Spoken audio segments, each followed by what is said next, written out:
श्री गणेशाय नमः। आज हम कर रहे हैं श्री शिव महापुराण विदेश्वर संहिता के 16वें अध्याय का भाग 2, जिसे सुनने से पहले करते हैं भगवत नाम की माला। ओम नमः शिवाय, शिव जी सदा सहाय। ओम नमः शिवाय, शिव जी सदा सहाय। ओम नमः शिवाय, शिव जी सदा सहाय। भाग 1 में हमने पढ़ा था कि पूजा क्या है। पू का अर्थ है भोग और फल की सिद्धि।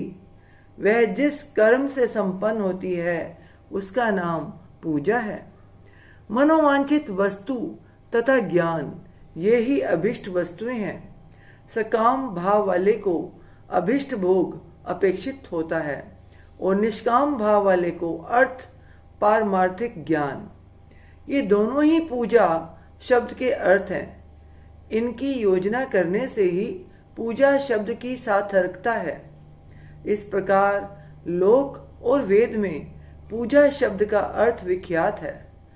नित्य और नैमित्तिक कर्म कालांतर में फल देते हैं, किंतु काम्य कर्म का यदि भली भांति अनुष्ठान हुआ हो तो वह तत्काल फलद होता है। प्रतिदिन एक पक्ष, एक मास और एक वर्ष तक लगातार पूजन करने से उन कर्मों के फल की प्राप्ति होती है और उनसे वैसे ही पापों का क्रमशः क्षय होता है। प्रत्येक मास के कृष्ण पक्ष की चतुर्थी तिथि को ही हुई महागणपति की पूजा एक पक्ष के पापों का नाश करने वाली और एक पक्ष तक उत्तम भोग रूपी फल देने वाली होती है। चैत्र मास में चतुर्थी को की हुई पूजा एक मास तक किए हुए पूजन का फल देने वाली होती है और जब सूर्य सिंह राशि पर स्थित हो उस समय भाद्रपद मास की चतुर्थी तिथि को ही हुई गणेश जी की पूजा एक वर्ष तक मनोवांछित भोग प्रदान करती है, ऐसा जानना चाहिए। श्रावण मास के रविवार को हस्त्र नक्षत्र से युक्त सप्तमी तिथि को तथा माघ शुक्ला सप्तमी को भगवान सूर्य का पूजन करना चाहिए। ज्येष्ठ तथा भाद्रपद मासों के बुधवार को श्रवण नक्षत्र से युक्त द्वादशी तिथि को तथा केवल द्वादशी को भी किया गया भगवान विष्णु का पूजन अभिष्ट संपत्ति को देने वाला माना गया है। श्रावण मास में की जाने वाली श्री हरि की अभिष्ट मनोरथ और आरोग्य प्रदान करने वाली पूजा सिद्ध होती है।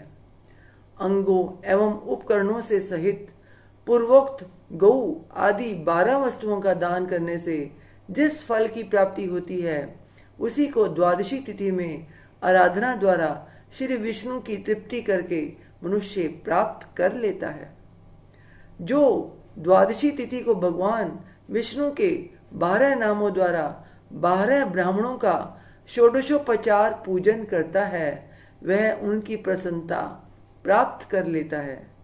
इसी प्रकार संपूर्ण देवताओं के विभिन्न 12 नामों द्वारा किया हुआ 12 ब्राह्मणों का पूजन उन देवताओं को प्रसन्न करने वाला होता है। कर्क की संक्रांति से युक्त श्रावण मास में नवमी तिथि को मृगशिरा नक्षत्र के योग में अंबिका का पूजन करें। वे संपूर्ण मनोवांछित भोगों और फलों को देने वाली हैं। ऐश्वर्य की इच्छा रखने वाले पुरुष को उस दिन अवश्य उनकी पूजा करनी चाहिए। आश्विन मास के शुक्ल पक्ष की नवमी तिथि संपूर्ण अभिष्ट फलों को देने वाली है। उसी मास के कृष्ण पक्ष की चतुर्दशी को यदि रविवार पड़ा हो तो उस दिन का महत्व विशेष बढ़ जाता है। उसके साथ ही यदि आर्द्रा और महाद्रा सूर्य संक्रांति से युक्त आद्रा का योग हो तो उक्त अवसरों पर की हुई शिव पूजा का विशेष महत्व बताया गया है। माघ कृष्णा चतुर्दशी को की हुई शिव जी की पूजा संपूर्ण अभिष्ट फलों को देने वाली है। वह मनुष्यों की आयु बढ़ाती, मृत्यु कष्ट को दूर हटाती और समस्त सिद्धियों की प्राप्ति कराती है। ज्येष्ठ मास में चतुर्दशी को यदि महाद्रा का योग हो अथवा मार्गशीर्ष मास में किसी भी तिथि को यदि आद्रा नक्षत्र हो तो उस अवसर पर विभिन्न वस्तुओं की बनी हुई मूर्ति के रूप में शिव जी की जो 16 उपचारों से पूजा करता है उस पुण्यात्मा के चरणों का दर्शन करना चाहिए। भगवान शिव की पूजा मनुष्यों को भोग और मोक्ष देने वाली है, ऐसा जानना चाहिए। कार्तिक मास में प्रत्येक वार और तिथि आदि में महादेव जी की पूजा का विशेष महत्व है। कार्तिक मास आने पर विद्वान पुरुष दान, तप, होम, जप और नियम आदि के द्वारा समस्त देवताओं का षोडशोपचारों से पूजन करें। उस पूजन में देव प्रतिमा, ब्राह्मण तथा मंत्रों का उपयोग आवश्यक है। ब्राह्मणों को भोजन कराने से भी वह पूजन कर्म संपन्न होता है। पूजक को चाहिए कि वह कामनाओं को त्याग कर पीड़ा रहित शांत हो देवाराधना में तत्पर रहे। कार्तिक मास में देवताओं का यजन, पूजन समस्त भोगों को देने वाला, व्याधियों को हर लेने वाला तथा भूतों और ग्रहों का विनाश करने वाला है। कार्तिक मास के रविवारों को भगवान सूर्य की पूजा करने और तेल तथा सूती वस्त्र देने से मनुष्यों के कोढ़ आदि रोगों का नाश होता है। हरे, काली मिर्च, वस्त्र और खीरा आदि का दान और ब्राह्मणों की प्रतिष्ठा करने से क्षय के रोग का नाश होता है। दीप और सरसों के दान से मिर्गी का रोग मिट जाता है। कृतिका नक्षत्र से युक्त सोमवारों को किया हुआ शिवजी का पूजन मनुष्यों के महान दरिद्र को मिटाने वाला और संपूर्ण संपत्तियों को देने वाला है। घर की आवश्यक सामग्रियों के साथ गृह और क्षेत्र आदि का दान करने से भी उक्त फल की प्राप्ति होती है। कृतिका युक्त मंगलवारों को श्री सकंद का पूजन करने से तथा दीपक एवं घंटा आदि का दान देने से मनुष्यों को शीघ्र ही वाक सिद्धि प्राप्त हो जाती है। उनके मुंह से निकली हुई हर एक बात सत्य होती है। कृतिका युक्त बुधवारों को किया हुआ श्री विष्णु का यजन तथा दही भात का दान मनुष्यों को उत्तम संतान की प्राप्ति कराने वाला होता है। कृतिका युक्त गुरुवारों को धन से ब्रह्मा जी का पूजन तथा मधु, सोना और घी का दान करने से मनुष्यों के भोग वैभव की वृद्धि होती है। कृतिका युक्त शुक्रवारों को गजानन गणेश जी की पूजा करने से तथा गंध, पुष्प एवं अन्न का दान देने से मानवों के भोग्य पदार्थों की वृद्धि होती है। उस दिन सोना, चांदी आदि का दान करने से बंध्या को भी उत्तम पुत्र की प्राप्ति होती है। कृतिका युक्त शनिवारों को दिक्पालों की वंदना, दिग्गजों, नागों और सेतुपालों का पूजन, त्रिनेत्रधारी रुद्र, पापहारी विष्णु तथा ज्ञानदाता ब्रह्मा का आराधन तथा धनवंतरी एवं दोनों अश्विनी कुमारों का पूजन करने से रोग, दुर्मृत्यु एवं अकाल मृत्यु का निवारण होता है तथा तात्कालिक व्याधियों की शांति हो जाती है। नमक, लोहा, तेल और उड़द आदि का त्रिकटु, सौंठ, पीपल और गोल मिर्च, फल, गंध और जल आदि का तथा घृत आदि द्रव पदार्थों का और सुवर्ण, मोती आदि कठोर वस्तुओं का विदान देने से स्वर्ग लोक की प्राप्ति होती है। इनमें से नमक आदि का मान कम से कम 1 प्रस्थ अर्थात 1 सेर होना चाहिए और स्वर्ण आदि का मान कम से कम 1 पल। धन की संक्रांति से युक्त पौष मास में उषय काल में शिव आदि समस्त देवताओं का पूजन क्रमशः समस्त सिद्धियों की प्राप्ति कराने वाला होता है। इस पूजन में अघनी के चावल से तैयार किए गए हविष्य का नैवेद्य उत्तम बताया जाता है। पौष मास में नाना प्रकार के अन्न का नैवेद्य विशेष महत्व रखता है। मार्गशीर्ष मास में केवल अन्न का दान करने वाले मनुष्यों को ही संपूर्ण अभिष्ट फलों की प्राप्ति हो जाती है। मार्गशीर्ष मास में अन्न का दान करने वाले मनुष्यों के सारे पाप नष्ट हो जाते हैं। वह अभिष्ट सिद्धि, आरोग्य, धर्म, वेद का सम्यक ज्ञान, उत्तम अनुष्ठान का फल, इहलोक और परलोक में महान भोग, अंत में सनातन योग अर्थात मोक्ष तथा वेदांत ज्ञान की सिद्धि प्राप्त कर लेता है। जो भोग की इच्छा रखने वाला है वह मनुष्य मार्गशीर्ष मास आने पर कम से कम 3 दिन भी उषय काल में अवश्य देवताओं का पूजन करे और पौष मास को पूजन से खाली ना जाने दे। उषय काल से लेकर संगव काल तक ही पौष मास में पूजन का विशेष महत्व बताया गया है। पौष मास में पूरे महीने भर जितेंद्रिय और निराहार रहकर द्विज प्रातः काल से मध्याह्न काल तक वेद माता गायत्री का जप करे। तत्पश्चात रात को सोने के समय तक पंचाक्षर आदि मंत्रों का जप करे। ऐसा करने वाला ब्राह्मण ज्ञान पाकर शरीर छूटने के बाद मोक्ष प्राप्त कर लेता है। द्विजेतर नर नारियों को त्रिकाल स्नान और पंचाक्षर मंत्र के ही निरंतर जप से विशुद्ध ज्ञान प्राप्त हो जाता है। इष्ट मंत्रों का सदा जप करने से बड़े पापों का भी नाश हो जाता है। सारा चराचर जगत बिंदु नाद स्वरूप है। बिंदु शक्ति है और नाद शिव। इस तरह यह जगत शिव शक्ति स्वरूप ही है। नाद बिंदु का और बिंदु इस जगत का आधार है। ये बिंदु और नाद, शक्ति और शिव संपूर्ण जगत के आधार रूप से स्थित हैं। बिंदु और नाद से युक्त सब कुछ शिव स्वरूप है, क्योंकि वही सबका आधार है। आधार में ही आधे का समावेश अथवा लय होता है। यही सकलीकरण है।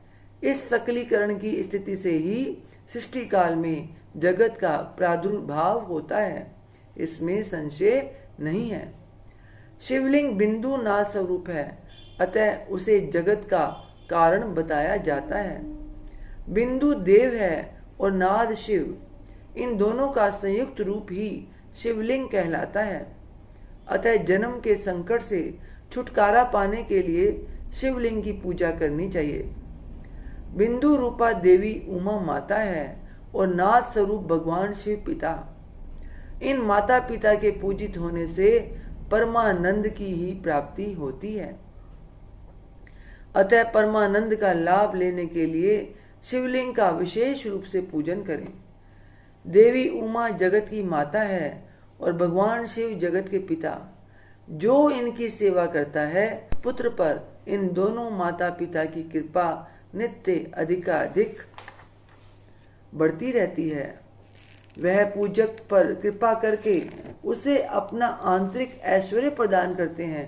अतः मुनीश्वरों, आंतरिक आनंद की प्राप्ति के लिए शिवलिंग को माता पिता का स्वरूप मानकर उसकी पूजा करनी चाहिए। भर्ग शिव पुरुष स्वरूप है और भर्गा शिवा अर्थात शक्ति प्रकृति कहलाती है। अव्यक्त आंतरिक अधिष्ठान रूप गर्भ को पुरुष कहते हैं और सुव्यक्त आंतरिक अधिष्ठान भूत गर्भ को प्रकृति। पुरुष आदि गर्भ है, वह प्रकृति रूप गर्भ से युक्त होने के कारण गर्भवान है, क्योंकि वही प्रकृति का जनक है। प्रकृति में जो पुरुष का संयोग होता है, यही पुरुष से उसका प्रथम जन्म कहलाता है। अव्यक्त प्रकृति से महत्त्व आदि के क्रम से जो जगत का व्यक्त होना है, यही उस प्रकृति का द्वितीय जन्म कहलाता है। जीव पुरुष से ही बारंबार जन्म और मृत्यु को प्राप्त होता है। माया द्वारा अनन्य रूप से प्रकट किया जाना ही उसका जन्म कहलाता है। जीव का शरीर जन्म काल से ही जीर्ण 6 भाव विकारों से युक्त होने लगता है, इसलिए उसे जीव संज्ञा दी गई है। जो जन्म लेता है और विविध पाशों द्वारा तनाव बंधन में पड़ता है, उसका नाम जीव है। जन्म और बंधन जीव शब्द का अर्थ ही है। अतः जन्म मृत्यु रूपी बंधन की निवृत्ति के लिए जन्म के अधिष्ठान भूत मात्र पितृ स्वरूप शिवलिंग का पूजन करना चाहिए। गाय का दूध, गाय का दही और गाय का घी, इन तीनों को पूजन के लिए शहद और शक्कर के साथ पृथक पृथक भी रखें और इन सबको मिलाकर सम्मिलित रूप से पंचामृत भी तैयार कर लें। इनके द्वारा शिवलिंग का अभिषेक एवं स्नान कराएं। फिर गाय के दूध और अन्न के मेल से नैवेद्य तैयार करके प्रणव मंत्र के उच्चारण पूर्वक उसे भगवान शिव को अर्पित करें। संपूर्ण प्रणव को ध्वनि लिंग कहते हैं। स्वयंभू लिंग नाद स्वरूप होने के कारण नाद लिंग कहा गया है। यंत्र या अर्घा बिंदु स्वरूप होने के कारण बिंदु लिंग के रूप में विख्यात है। उसमें अचल रूप से प्रतिष्ठित जो शिवलिंग है वह मकार स्वरूप है, इसलिए मकार लिंग कहलाता है। सवारी निकालने के लिए आदि के लिए जो चरलिंग होता है वह उकार स्वरूप होने से उकार लिंग कहा गया है, तथा पूजा की दीक्षा देने वाले जो गुरु या आचार्य हैं उनका विग्रह अकार का प्रतीक होने से अकार लिंग माना गया है। इस प्रकार अकार, उकार, मकार, बिंदु, नाद और ध्वनि के रूप में लिंग के 6 भेद हैं। इन 6 लिंगों की नित्य पूजा करने से साधक जीवन मुक्त हो जाता है, इसमें संशय नहीं है। इति अध्याय 16। ओम तत्सत। श्रीमन्नारायण नारायण हरि हरि, भजमन नारायण नारायण हरि हरि। तेरी लीला सबसे न्यारी न्यारी हरि हरि। ओम नमो भगवते वासुदेवाय। ओम नमो भगवते वासुदेवाय। ओम नमो भगवते वासुदेवाय। ओम नमः शिवाय। शिवजी सदा सहाय। ओम नमः शिवाय। शिवजी सदा सहाय। ओम नमः शिवाय। शिवजी सदा सहाय। हे ईश्वर, आपकी बच्ची से आपकी पूजा अर्चना करने में, आपकी कथा उच्चारण करने में कोई गलती हो गई हो तो अपनी बच्ची समझकर, अज्ञानी समझकर क्षमा कीजिएगा। अपना आशीर्वाद भरा हाथ, अपनी कृपा दृष्टि हमेशा हम सब पे बनाए रखिए। बोल सांचे दरबार की जय। जयकारा शेरवरिदा। बोल सांचे दरबार की जय। जयकारे वाले नु मिठिया मुरादा। बोल सांचे दरबार की जय। जय माता दी।